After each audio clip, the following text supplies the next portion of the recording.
मौज को छोड़कर तुम कहाँ छिपे हो? कहाँ छिपी हो?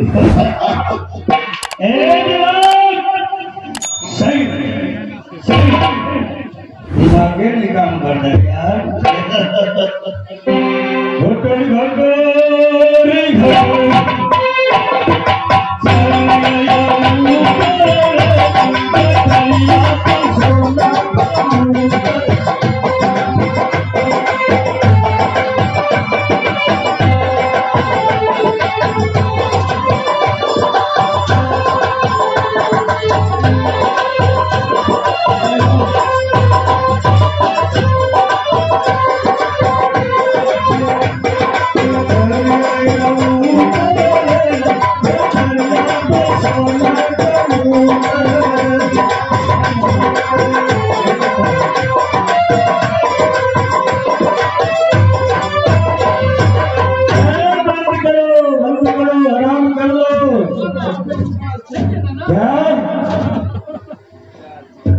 चाहिए तुम लोग को कहाँ चाय मिलेगा?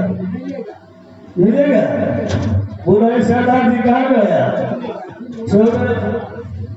नाइना गुड़ की पत्थर की तुम कहाँ चले? गुड़ की पत्थर की मारे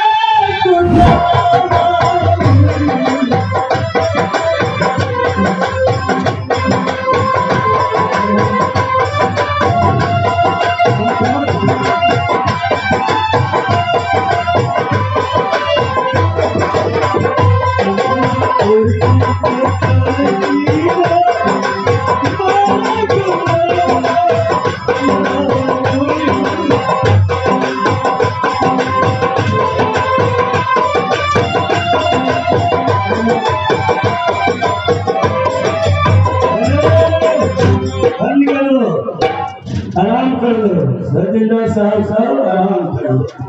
7-8 रात हो गया तुम लोग को नींद नहीं लगता? कल जाओ आराम करने के लिए। तुम लोग को फुर्सत हो गया कल से आराम करने के लिए। प्यारे हमारे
अरे दोस्त तुम बैठा जाओ। नायना तुम ध्यान धरो, तुम विश्वास करो, तुमको पति जरूर मिलेगा, जरूर मिलेगा।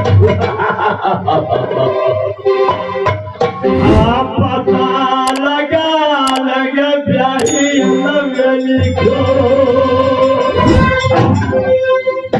पता लगा लगे ब्याही नैना को।